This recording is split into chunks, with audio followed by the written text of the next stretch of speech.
right. I am Marcus Blake with That Nerd Show, joined with Chad Womack of That Nerd Show and the Electric Jellyfish podcast.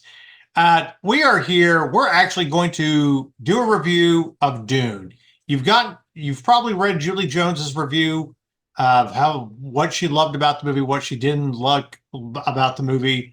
But here's another review, and us really getting to talk more in depth about Dune Part 1 and now Dune Part 2. So I'm going to start with this. Is it safe to say that this movie is absolutely amazing? Yeah, I think it's pretty.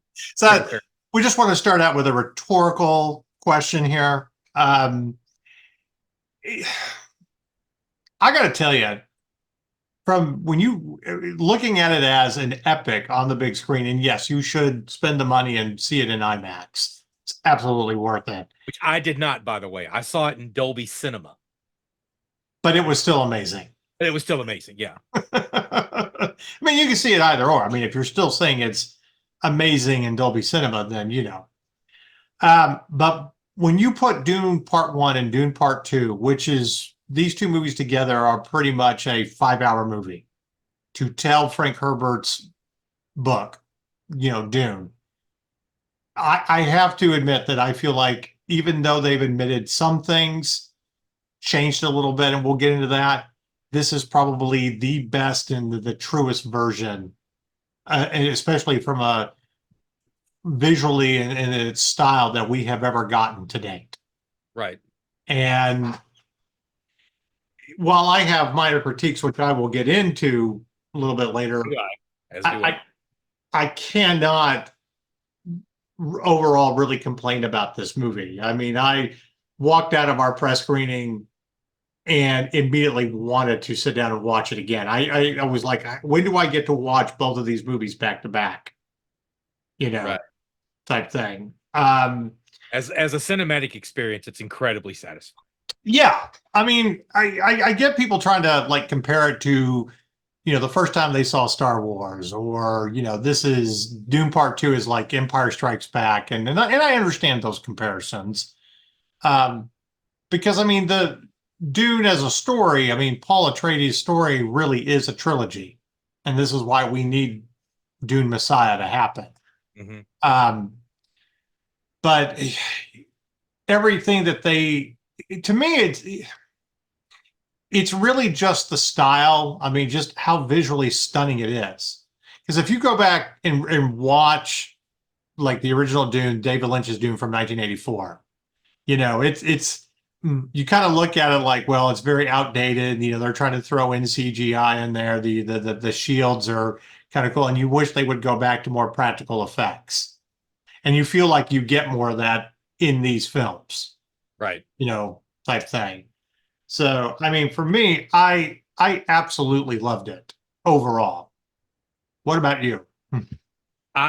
You know what I want more than anything? If I could have my pick of any prop from this film, other than this, the elephant in the room, the yes, I do have the popcorn bucket, the sandworm popcorn bucket, okay. And it is still sealed, so no. But I want an ornithopter. I want the ornithopters that they were using. Good God. Every time I saw a scene where they would bank hard in one of these ornithopters, and that's what the ornithopter needs to look like. I was like, that dragonfly design, it just I got goosebumps every time one showed up on screen. Well, it's like they finally kind of understood the description from the book, or like understood what it should be. Yeah, when I saw the one in Lynch's Dune, I'm like, okay, what the hell is that? It's like, I'm going to take some things from Star Wars and then change it around in my warped mind because I'm David Lynch and come up with this. Yeah. And you can't really compare. No, it's absolutely gorgeous. Well, you can't even really compare it to the Sci-Fi miniseries because the CGI is so outdated and looks horrible that it's like, whatever. But speaking of that, I love how the fact that they just announced that on Microsoft's Flight Simulator, now you can download that and you can fly those. An ornithopter? Are you serious? Yes, Are yes. you kidding me? Wow. Just Okay. got that press play. All So right. That's cool. That's cool. I mean, I've never really, I think I've played Flight Simulator once, you know, but now I want to go back and do more with it. Yeah, Well, to me, that's the equivalent of, wait a minute, I can get the Top Gun Maverick F-18 kit for a few extra dollars in Ace Combat. Yes, please. But well, now I think would be the time for. Yes, I know that EA is the dark, seedy underbelly of the video game world, but did you ever play? Were you ever a fan of like the Command and Conquer series? oh yeah, absolutely. Okay. So did you ever play the Dune version? I think I did once. A friend had it, but very long time ago, and I'm sure we were all drunk, so I don't really remember it. I mean, it was just an RTS. I want to say it was called Emperor of Dune or something like that. I can't remember exactly what it was, but I had on my old Windows-based PC, my first Windows-based PC that was running Windows ME, if that gives you any idea.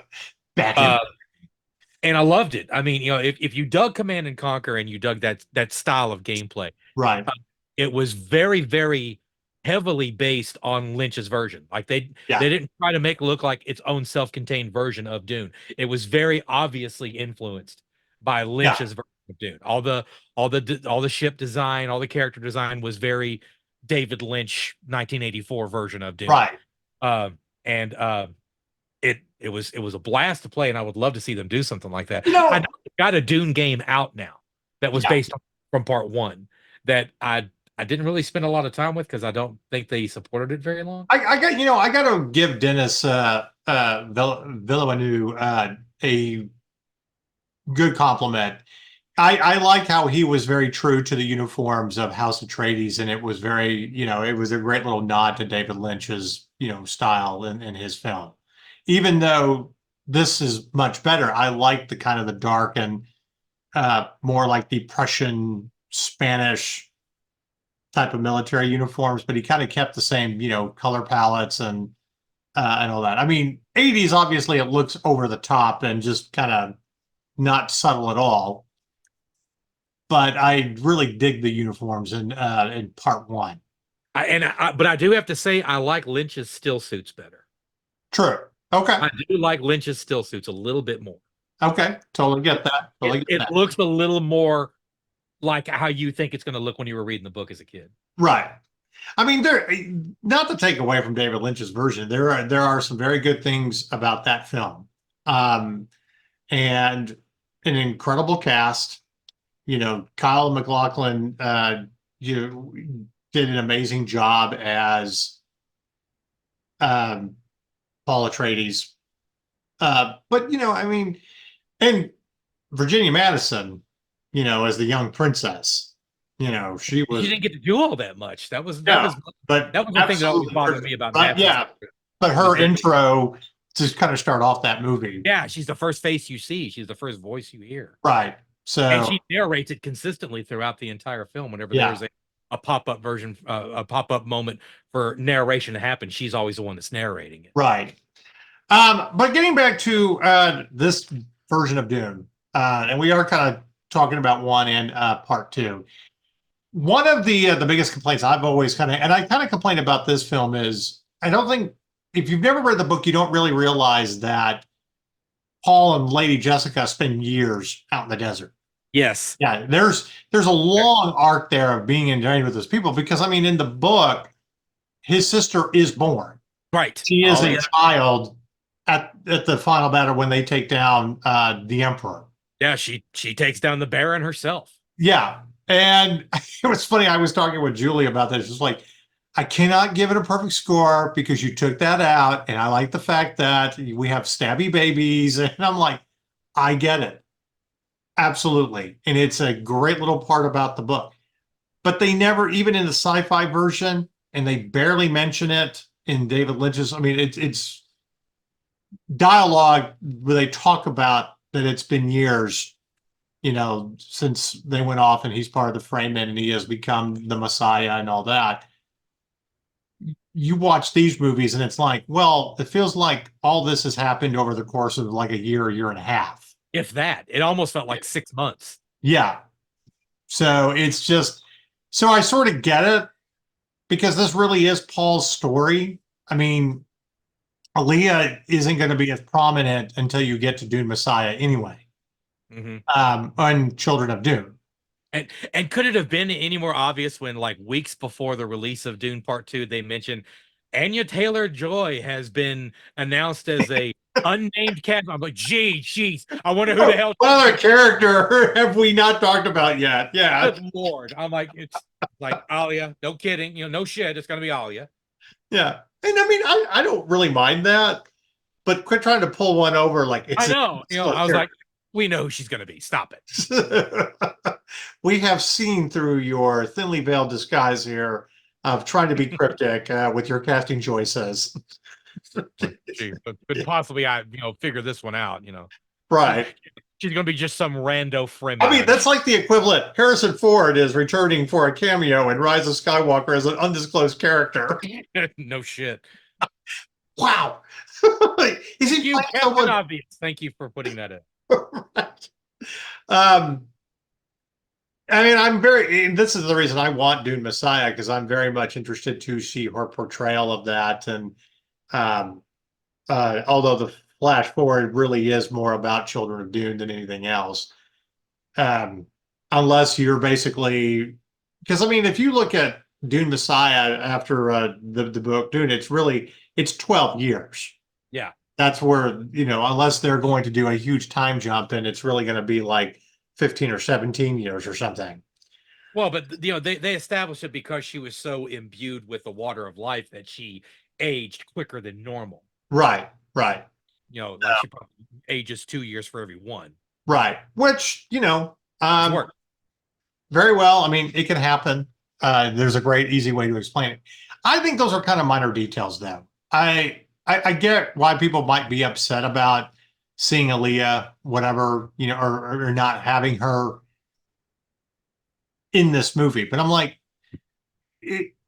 honestly, unless you really just want to see her kill the Baron, and the way that the Baron died in this movie anyway, like the last shot of him in the desert and the ants crawling over him. Sorry, bit of a spoiler there. But you know what? By the time you actually watch this, if you're a true nerd, you've already seen this 3 times, so I don't really feel like spoiling. Whatever. I think it's a cool way that they do it. It's a minor critique for me that doesn't take away from the overall story, because it is about Paul's character arc more than anything else.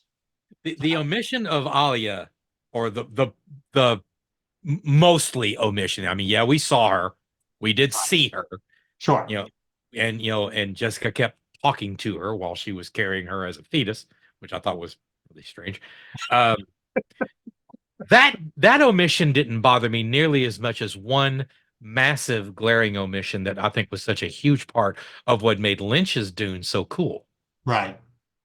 The weirding modules. Yeah. Okay. I kept waiting for that. I'm like, when are you going to teach the Fremen how to fight with their voice and the freaking, sound, the sound guns? I always thought that was so freaking cool. Yeah. The 84 Lynch version. I'm like, where the hell is that? I mean, we saw that they, find the Leto atomics stash. Right. In plain sight, which I thought was kind of funny. But where are the weirding modules? Where is that whole section of him teaching them how to fight his way? Right. Like, you taught me your ways, now let me teach you mine. Well, see, and that's it, and that's the thing about glossing over the fact of how long him and Lady Jessica are out in the desert. Okay. I mean, I understand why you have to do that. I understand that is something that could be introduced, when you get to Dune Messiah. I feel like you're going to have to do a good part of the beginning of the movie before you get to all the politics and stuff of him being emperor and everything that he's having to deal with to establish what that holy war is. But if Lynch could do it in one film, why the hell couldn't I know.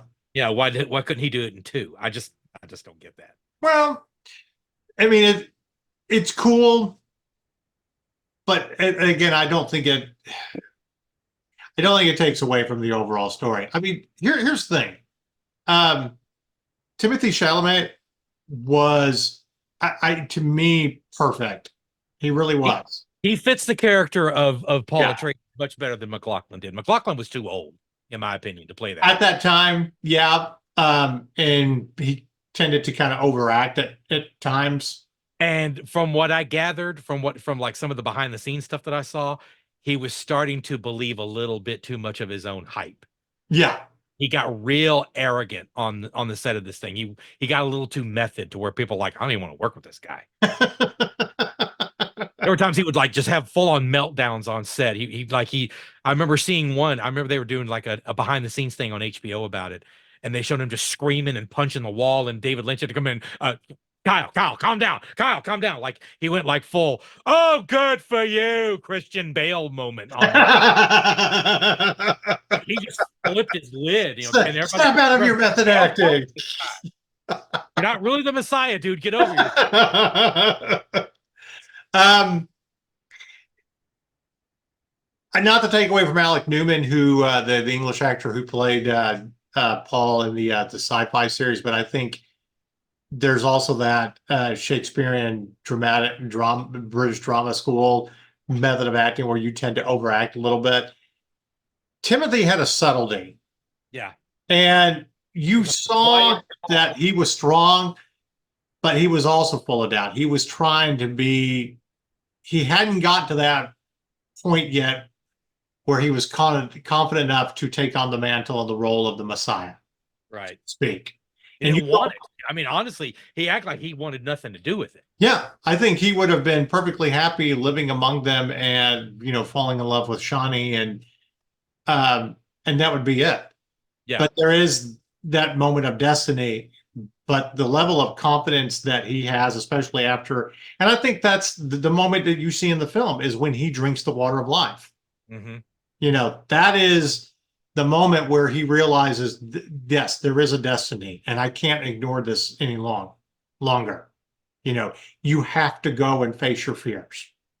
But that also signals the beginning of the end of his relationship with Chani and that phase of the relationship. She's like, yeah, you piece of shit. I can't believe you did this. Right. Well, I pissed at him and stayed pissed at him for the rest of the film. But that's a great last scene where it's ambiguous. She looks like she's about to ride the sandworm and go off, and you don't know really what's going to happen. Those of us that have read the books and we know the story, we know that they will come back together. But for right now, she can't go on this journey. This is him and all that. You're breaking my heart, Anakin. You're going down a path like that. I knew you were going to go there, but wow. What? I brought peace together for my new empire. I'm sorry, I couldn't help myself. That was low-hanging fruit. I apologize. That is true. But at least there was no dialogue in this movie. Yeah. Oh man, Hayden Christensen. At least Hayden Christensen has gotten a chance to get past all that, from the Obi-Wan Kenobi series and that one episode in Ahsoka where he was just a badass. Mm-hmm. Yeah. This was the Anakin we've been waiting to see. I know, right? Thank you, George Lucas, for giving us whiny Anakin. That. Anyway, jealous. He's holding me back. So I gotta ask this: out of all the versions that we've had of characters, okay, we agree that. Would you agree that Timothy Chalamet has probably embodied? Paul Atreides the best out of all the versions. Oh, absolutely. Yeah. Absolutely. So here's the more controversial one. Zendaya as Shawnee. Are you sold on her? I mean, and I'm not taking away that she is a good actress. I'm not taking away from that at all. I like her in this movie to a point, but compared to some of the people that we have seen, and remember, we're talking about Sean, early Sean after Sean Young after Blade Runner, right? David Lynch version. The problem I've always had with what, and again, I have not seen the Sci-Fi Channel. I don't even remember who the hell played Johnny Uh, in the Sci-Fi Channel. Neveroff, Michelle Neveroff, Czech actress, didn't really do much. Okay. Yeah. The problem I've always had, and I don't know if this was because of the actors that they had involved in this, but I don't think that either Sean Young and Kyle MacLachlan or Timothy Chalamet and Zendaya have or had any chemistry at all. I didn't I didn't feel that pull that they should have to each other. Yeah. It always felt, and and Shannon, my wife was like really critical about it. She's like, why is it that everything that she's in, where she's somebody's romantic interest, she has such a hard time selling it? I mean, because I mean, of course, our main experience with Zendaya is as MJ in the Sure. Spider-Man Not, universe. not even my favorite version. No, I mean, no, it's just like she's a talented actress, yeah. but she just doesn't seem to have that. I don't know what it is, that je ne sais quoi that you look for into romantic leads, especially whenever they're supposed to be this passionate about each other. And it's almost like she doesn't seem heartbroken. She just seems like she's irritated by it. Right. She just thinks, like, okay, asshole, and then just kind of walks off. I there.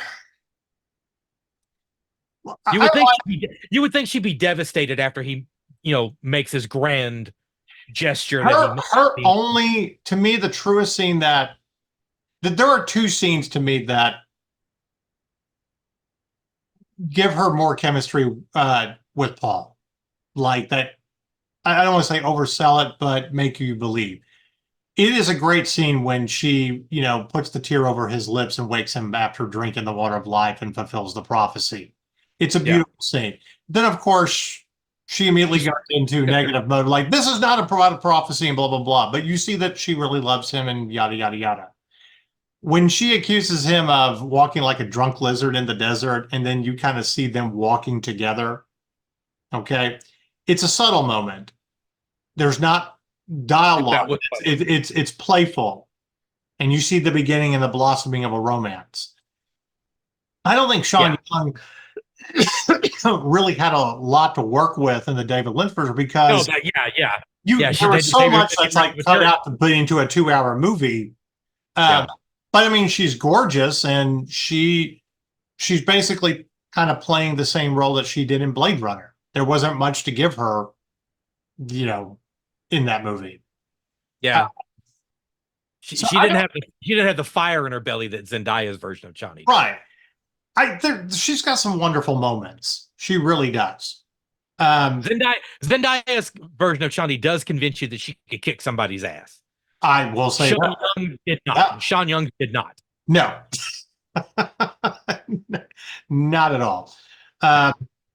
But at the same time, I mean, again, that ending scene where she's about to go, ride the sandworm or whatever, and you just that look on her face of being hurt, trying to fulfill her own destiny. It does build her character up a lot more and make you believe. So that's why I think Dune Messiah is a little bit more, so much really important is, how is she going to deal with the politics? How is she going to deal with the fact that she is basically just a concubine, that he has to be married, has this political marriage, but she's the one that bears his children. Okay. And what's interesting is, if you've ever really read the book, it's Lady Jessica talking to her at the end that says, we are the more powerful ones behind the scenes. Okay. You may only be a concubine. You may never be royalty. You may never have that title, but it is the concubines that wield more power behind the scenes. And there is another word for us, and it's called wives type thing. So, I mean, I hope you get to play that out a little bit more, especially seeing the difference between, Florence Pugh, who plays the princess, and her character, because there's so much more that's very Game of Thrones-esque of just the political intrigue and being pulled in multiple directions. What you have to deal with more than anything else. That will eventually lead to where these characters go. You know, Mhm.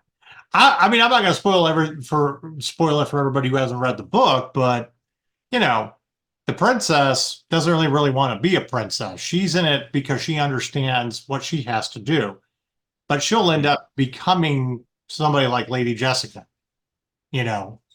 And then, you know, Shawnee's character is always a tragic ending. Yeah.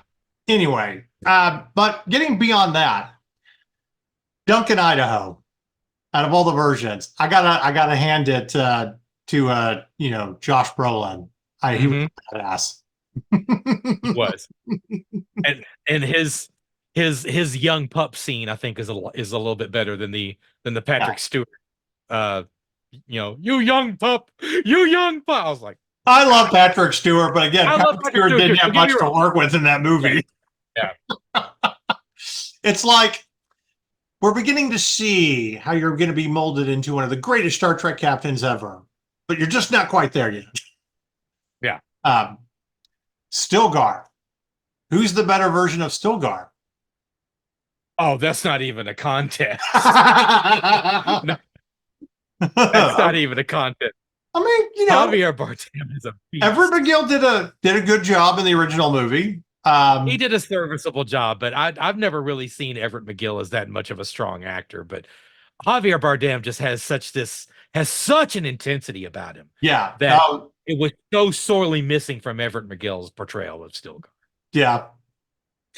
I've always wondered this in some of the scenes, like Wait behind a the. minute, what did we just call Josh Brolin's character? Oh, did I? Oh, He's shoot. Gurney. He's Gurney Halleck, not God, Duncan. why did I call him Duncan? I apologize, everybody. My God. Thank you. Thank you. I don't know why I said Duncan I was like, Idaho. wait a minute, no, wait, no, that was Momoa. Wow. Wow. Terribly, terribly sorry about that. But I always kind of imagine, Brolin and Bad Dam is like, did you guys have a little fun by mixing in some of your lines from No Country for Old Men? The way they kind of interact with one another. You No. think at some point Bardem walked by and said, "How you doing, friendo?" and just kept No, I still got that air thing back in the friggin' back, That's my weapon. I'm That's my Chris knife. Javier Bad Dam. I mean, he was great in this movie. Mhm. I mean, They never really played up the whole religious fanatic side of Stilgar right. in Lynch's opinion. No. And it never got annoying. He didn't come off like he was like some acolyte or something. He honestly truly believed. He really did want to, kind of like the way Morpheus constantly believed in Neo Right. all through the Matrix. It's like, no, this is the guy. This is our guy. Well, Whether see, y'all believe it or not, this is our guy. I mean, if you look at the themes, I mean, you're talking about, different perceptions of faith, in the Middle East, for Yeah. Islam, and you have the ones that are a little bit more liberal that don't believe, and then you have the very conservative sect that believe in prophecy and all that are more fundamentalists, and that's really what he is.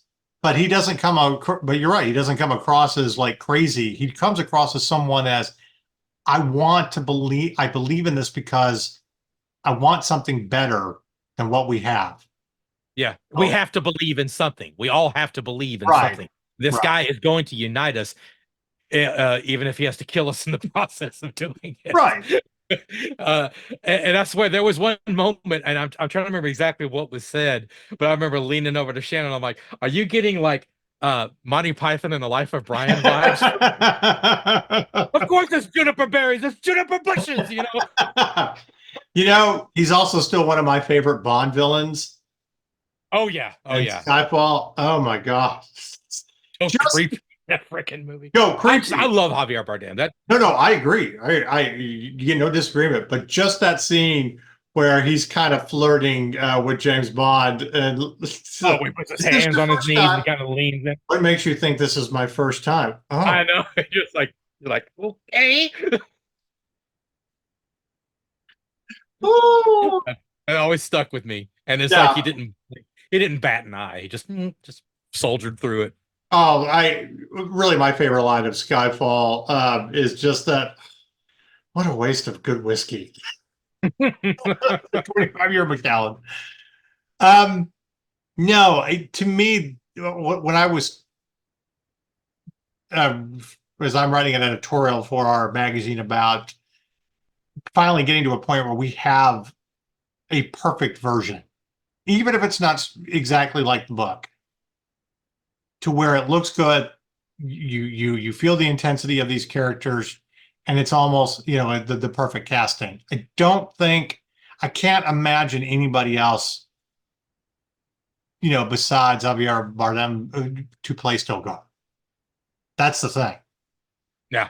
Um, Yeah. all right. Yeah, it just he was born to play that role. Lady Jessica, Rebecca Ferguson, great actress. I thought she embodied the role perfectly. There wasn't much in the David Lynch version. Her character is kind of put towards the back as well, but you get to explore her character a lot more in the sci-fi miniseries. Um, uh, Sakia Well, Reeves, an English actress, is the one that plays her, and she was very good. But it's also not as like dark, and she's not as intense in the role as Rebecca Ferguson is. I've got a certain amount of affection for Francesca Annis, though. Okay, Well, and yeah, here comes my bias, um, because I mean, she was involved in a couple of other productions from my youth that I've always been really fond of, um, and the fact that she just came across in Lynch's version as more benevolent and gentle and caring and mothering. She definitely came right, across as a motherly figure, whereas in this, she's kind of a cold, calculating bitch. yeah, Uh, but you know, I saw. I want to say I saw it before.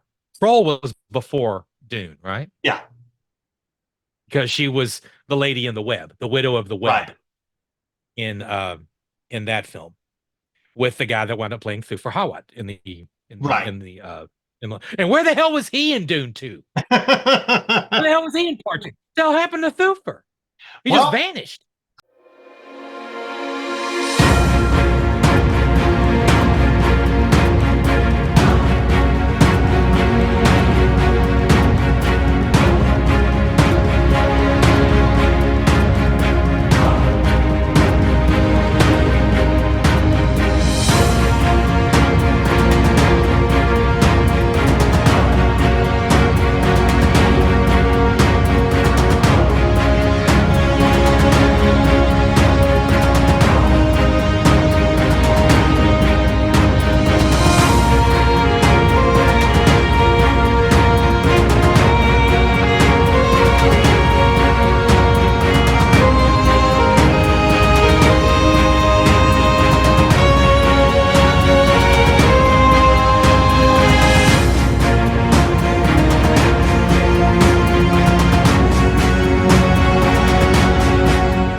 I know there's characters that sort of they were there and then they're not there, and it's And like they're not there anymore. Okay. um, But I feel like there's like of a course, direct version. my main affection for Francesca Annis will always be from Under the Cherry Moon. Okay, I got you. Little, you're right. Uh, Little bias there. so I've had a crush on Francesca Annis for years. Uh, and I mean, Rebecca Ferguson's portrayal of this, she's just this cold, icy, manipulative, very, very Game of Thrones-ish type. She's definitely got a little Cersei quality to her. Yes, she does. But here Without the incest. well, without being so batshit crazy that you want her to die. But I am glad that they gave us that bombshell of Oh, right, of who her father was. right. I could not believe when I read the book, and then whenever I saw Lynch's version, I'm like, so we're not going there? No, We're not even going to mention this? I know. Because I don't know if we should spoil it or not, but when it gets said, I mean there was No, again, this is a little bit of a spoiler. Yeah, she's the Baron's daughter. the Baron's daughter. That was given up. Yeah. Yeah, and there was like an audible gasp in the theater that I saw. They were like, "What?" I'm like, Yeah. I'm looking around like, yeah, Saw that one coming. See, I knew that. I like the people that are going to see that have never read the book that are starting to get an appreciation for what this is. Again, all of the political and religious themes that really come out of the Middle East, you know, what Spice really represents, and it's the battle for oil, and whoever holds the most precious commodity is the one that's the most powerful. Um, I, you know, there are some great things to like about David Lynch's version. There's some good things to like about the sci-fi version. Like I liked William Hurt as the As dude. Leto. Yeah. Yeah. But you know what? Oscar Isaac nailed it too. He Eh, really Out was. of everything I've seen, Oscar Isaac, again, this is probably my favorite role. Yeah. It may be my favorite thing he's done.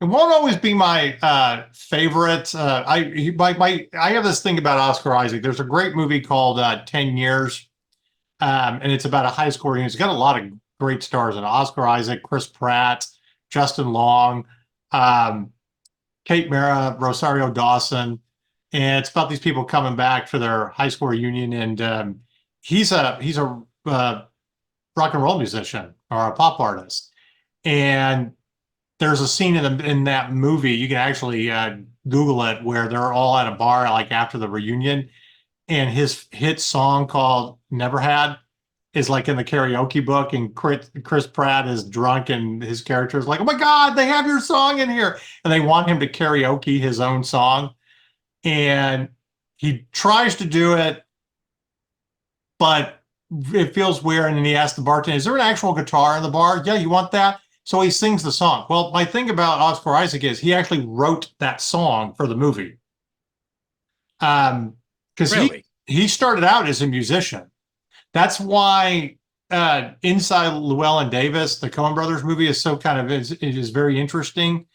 Is he helped work on a lot of that music too with Mumford and Son, or at least Marcus Mumford. Yeah, he's actually a very talented musician, great guitar player. Um, and his version of that song, it's about the best he ever had was the girl he never had a chance with. And he's actually in the girl, Kate Maro's character in the movie that he's talking to and flirting with. It's about her, and she finally realizes, that they had this one moment and then it never happened, and then they went off and lived their lives, type thing. So that's actually kind of my favorite little role. It's just this very quirky, whatever. I still love him from the Star Wars movies because I think he's one of the better characters, but it's still the Disney trilogy where it's kind of like, yeah. So anyway, getting back to Oscar Isaac, he nailed it, and you wish you had more with him, even though you know what's going to happen to Leto. Okay, the Emperor. I love Christopher Walken, but not in this. no, it just It did not work. I'm with you. I love Christopher Walken. I never for 1 second bought him as Emperor Padishah IV. I just no.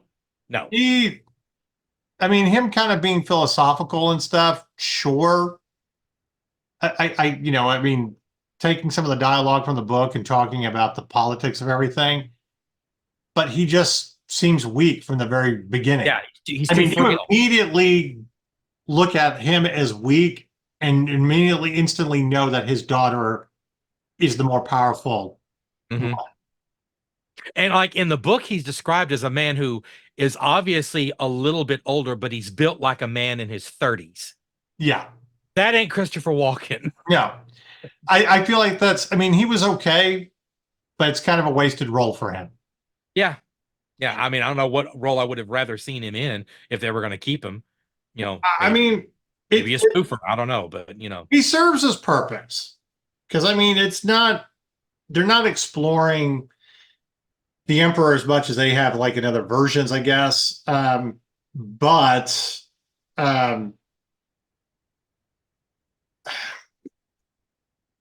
as great of a character actor as he can be, it just feels like a wasted role for him. Now, they didn't flesh him out very well. Yeah, Florence Pugh as as the princess. I did like her, and I definitely want to see more of where that character goes. Mm-hmm. But is what it is. All right, here's the one thing that we got to talk about: comparisons. And when I did the press screening, this was the one question that Julie had for me: was Austin Butler going to be as good as Sting? Holy shit! Because Sting fucking nails it in the David Lynch. He is literally my favorite character in that movie. Mm-hmm. You're like, Sting can act? But, oh my God. Austin Butler as Fayad Rotha.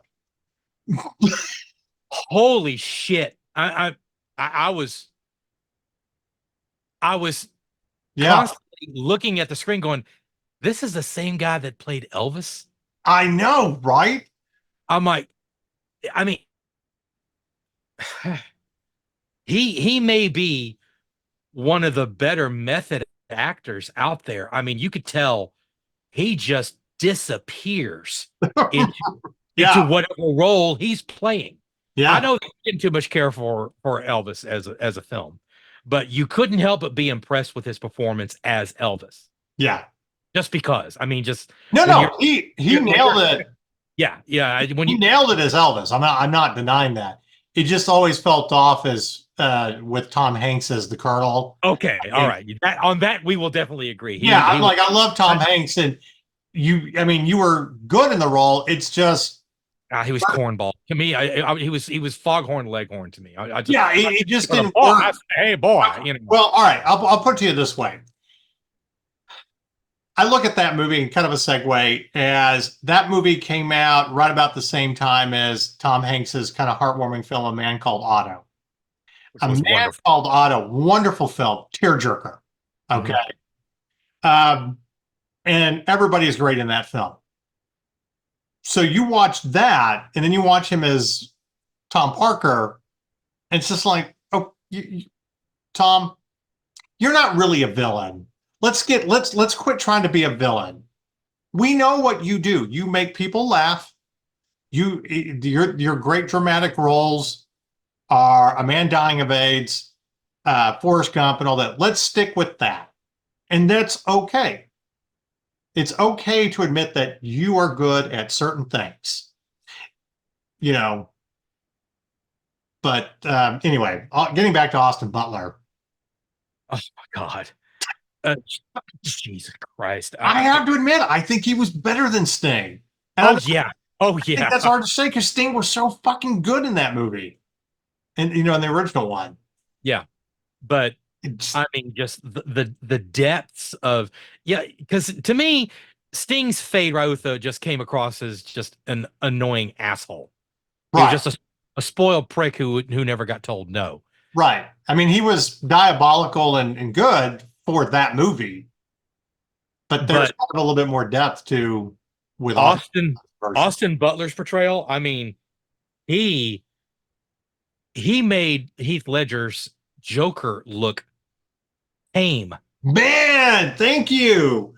I haven't seen someone look that fucking crazy since Heath Ledger played the Joker. Yeah. Great comparison. I mean, just that scene where he runs the tip of the knife. Know. Oh, Jesus. And that gladiator Coliseum battle that was really, I mean, if those of you that don't know, but I mean, when you see it in the trailer and you don't really realize what you're looking at when you're looking at it. Yeah. They shot that entire battle in infrared. That's why it's that way. And it is so chilling that's our introduction to Fate. Yeah. And then it just keeps on going and keeps on going. And he's somebody else that he looks tame by comparison is Joffrey Baratheon. I mean, he makes that kid look like a schoolboy. Fade's a nut. Fade's a freaking bastard. I know. It's like, what's the direction? Okay. Think Joffrey Baratheon. but more crazy. Worse, yeah, but Hold my crazy. beer. I've got this. A worse sociopath. I mean, the accent that he used. There were times where he would be in the same scene with Skarsgård as the Baron, which Yeah. again, Which fucking I love. brilliant. Yeah. But there were times I couldn't tell which one was talking Yeah. because he had that baritone gravelly tone that he would get to when he'd be having a conversation with the Baron, and you're like, holy shit, like he's really embodying just how Yeah. far gone this dude is. It was a master stroke. As much as I dug watching him play Elvis, I could watch him like he's why I dug Darth Maul in episode 1. He's the Darth Maul of this movie. Yeah. No, I agree. Like every And I second love how you're just transfixed on him. the first scenes that we get are in black and white, that it is dark, it's gray, gray and Teeth are all black and right. But when they slowly get him into color is when all the craziness kind of morphs until you get to that final battle scene. And by the way, kudos to him and Timothy with the knife fight, because I think that's been one of the better versions that we've seen. I mean, I definitely think it surpasses the one in David Lynch's version. And it's there was a lot more physicality in this. There's a lot more fight coordinating, where it was just a lot of in the Lynch version. But this thing, there's like flips and all kinds of crazy shit. So by the time people read this review, Masters of the Air will probably be finishing up on Apple Plus. And if you're not watching it, you should. But Austin Butler plays the major over this company, of pilots. And he's really good in that too. He embodies the confidence, of a commanding officer, even though he looks young.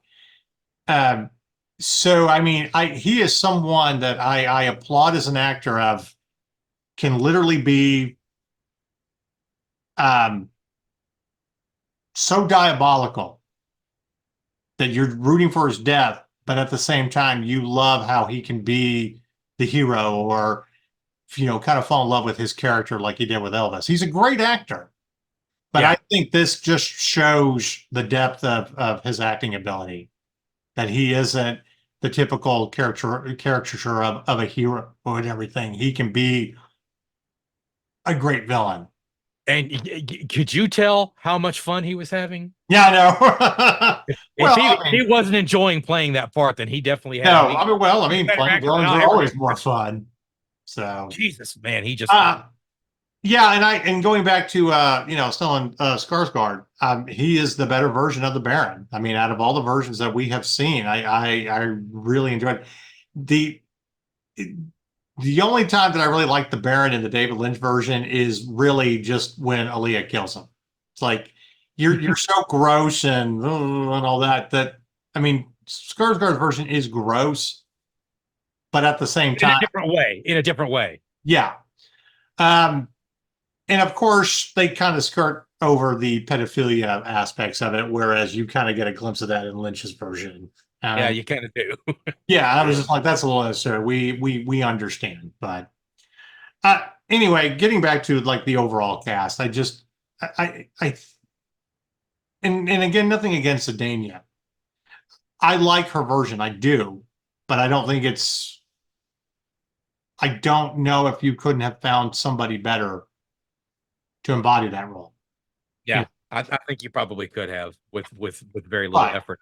To be quite honest with you, I'd rather have seen Florence Pugh play Chani than well, that's kind of that's what I was thinking too. It's like, wow, you kind of see them on the screen for the first time. It's like, maybe you should kind of reverse these roles. Yeah, you should have swapped those characters. But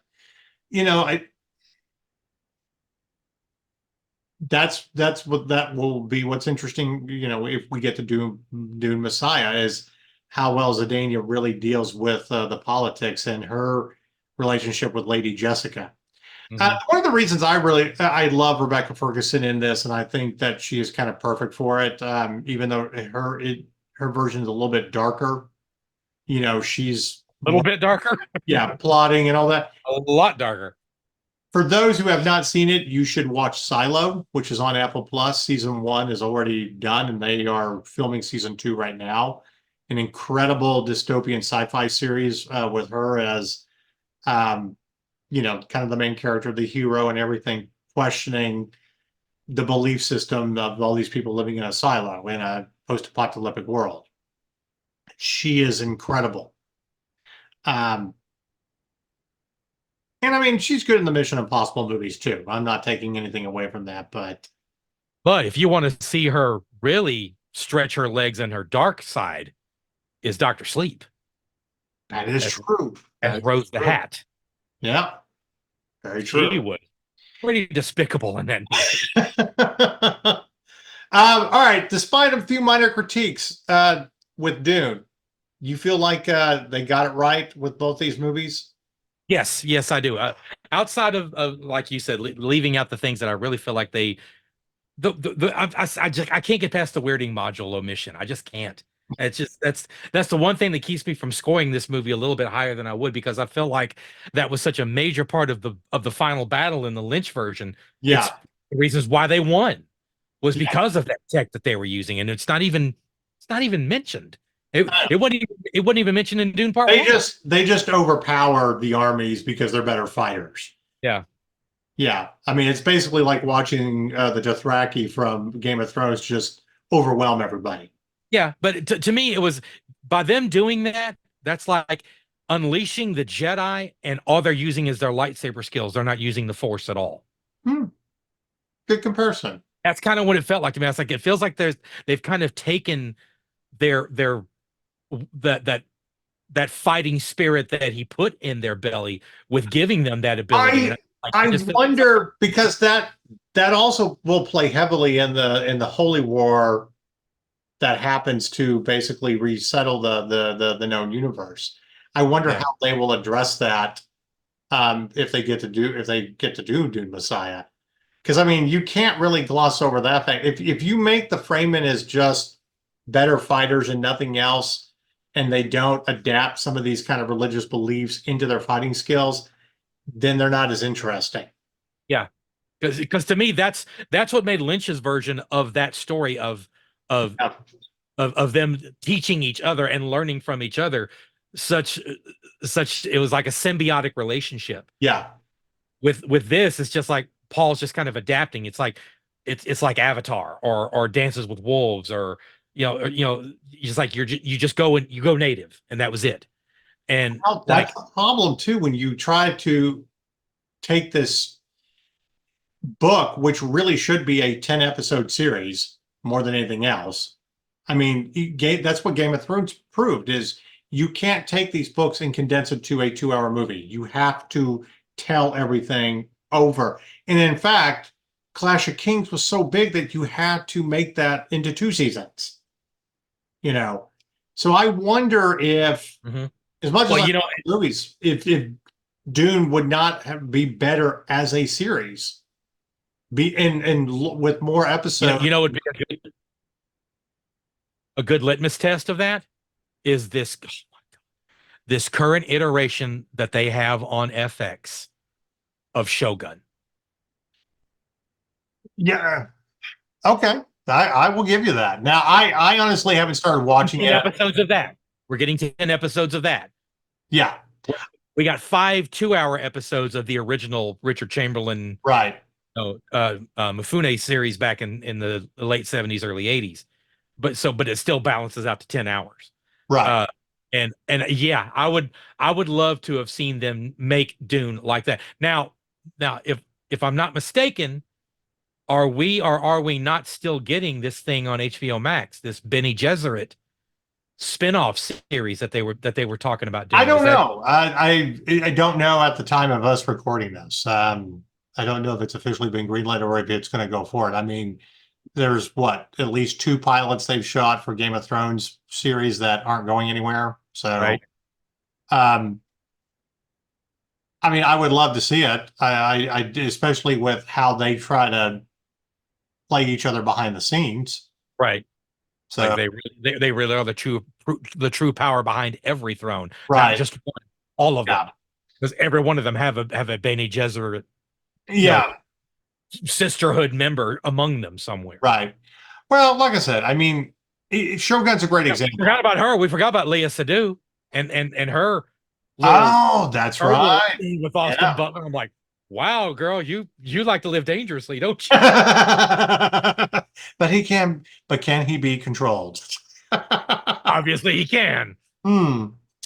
Um, I don't know. I mean, at this point, if you stack everything up together, Dune Messiah has to, you almost have to do a 3 hour movie to really be able to tell it. That way you can tell all these stories back to back and feel like you're getting this trilogy, over like a 9 or 10 hour series. Yeah, they're gonna have to Uh, they're gonna have to Return of the King the shit out of that movie. well, but at the same time, I mean, Dune Messiah may literally have to be split into two movies. And I wouldn't be opposed to that because if you can tell the story of the Holy War in the first one and then you can get to the political side of where they are 12 years later, maybe you address these issues about the Fremen, learning the module technique and stuff. But I don't think Villeneuve wants to do it that way, or however the hell you say his last name. I'm not sure if it's Villeneuve or I never have figured out how to say his name hello, because Anu, yeah, I've heard it pronounced like 15 different ways. But it's a French name, I, yeah, I remember him saying he's got one more Dune film left in him. yeah, And I know he's already handed the the layout to Zimmer to score Messiah. right. And They already started on it, yeah. he's already excited to show people. I saw this on IMDb, I think either yesterday or earlier today, about how the Fremen dismount the sandworms when they're done riding them. Yes, That's I true. know how they I mean, do we it. don't know. I know how they do it. I'm excited to show you in the next movie. I'm like, okay, all right. But You mean this it's not just jumping off? Woo! taking a landing like Iron Man, just plang. I don't know. Oh my God. But Well, overall, he's got one more in him. I don't know if we're going to get to. I don't know if we're going to get to Children of Dune because let's face it, if you've read the books past Messiah, they kind of start going off the rails a little bit. no, they have. I mean, Children of Dune, I mean, it's an interesting story. It's, really about, God Emperor of Dune is freaking batshit. I mean, yeah, it is nuts. there's no reason to make that into anything. That's like you told this great story and I like Children of Dune. Children of Dune is a great little epilogue to Paul's story. It Mhm. is. It puts a bow on the whole thing. I don't Right. leave it at that because once you get into God Emperor of Dune territory, it starts to make Pink Floyd's The Wall look like Snow White. This is why we don't do cocaine. Yes, yeah. Do not do mind altering drugs and go see God Emperor of Dune if it gets made. Don't and do it. think that it's Look real. into my eyes. Don't do it. And this has been your do not take drugs PSA by that. PSA. This is your brain. This is your brain on God Emperor of Dune. This is the shit that you write. Oh my God. Well, all right. So for me to give these movies, to give Dune Part Two, I did give it a 9. I really did, just because I thought it was visually stunning, and again, my minor critiques don't allow me to make it say that it's perfect. Now, like Blade Runner 2049, I gave that a perfect score. I thought that was such a beautiful film. I thought how they did it, even the pacing was beautiful. I could not find anything wrong with it. And, Dennis has done 4 great science fiction movies between The Arrival, Blade Runner 2049, and Dune Part 1 and 2. So I still give it a 9, personally. What did you give part 1? Do you remember? I gave it a 9. Okay. I mean, I know what the story is. I do. Yeah. But the way they set the story up and the way they split it and how he, they meet the Fremen and everything, and then he has to, fight Jameis. If I'm pronouncing that correctly. Yeah. I believe so. Yeah, I thought another we didn't see in the Lynch version. Yeah, I thought it was great. There was, I mean, as an intro to what's about to happen, you played everything, and the cast was great.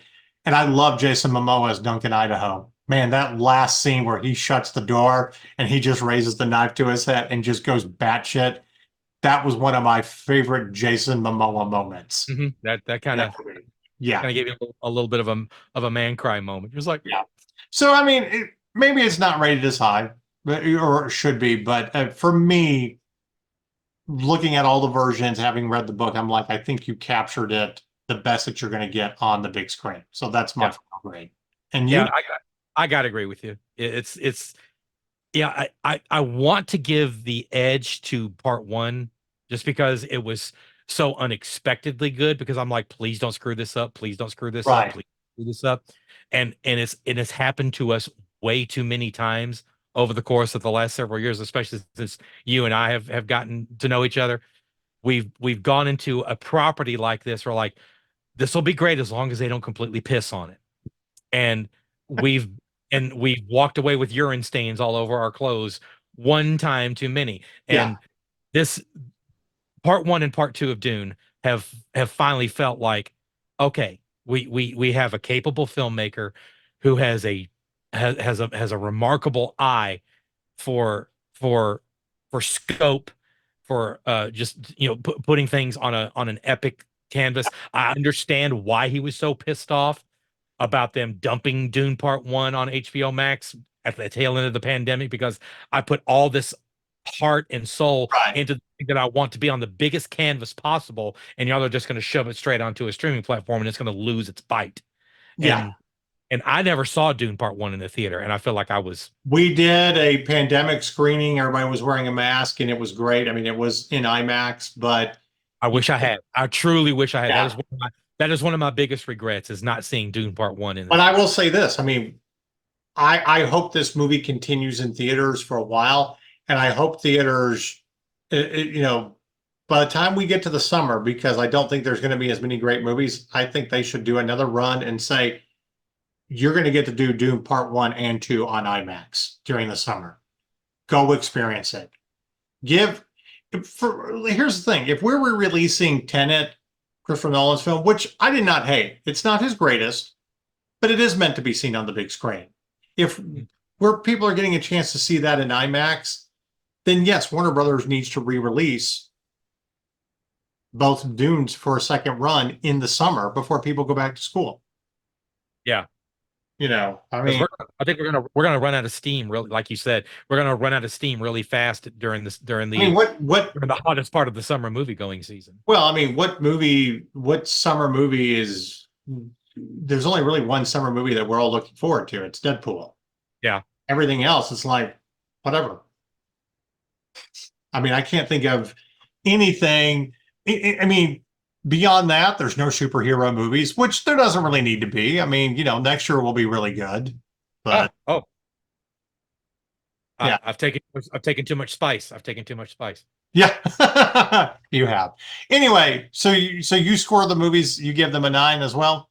Yes, I do. Yes, I do. I really don't know if I can give one the edge over the other one. I mean, as much as I love the first one, because like I said, it was such an unexpected delight. Yeah, Uh, uh, what was missing from Dune Part Two that kind of let me down?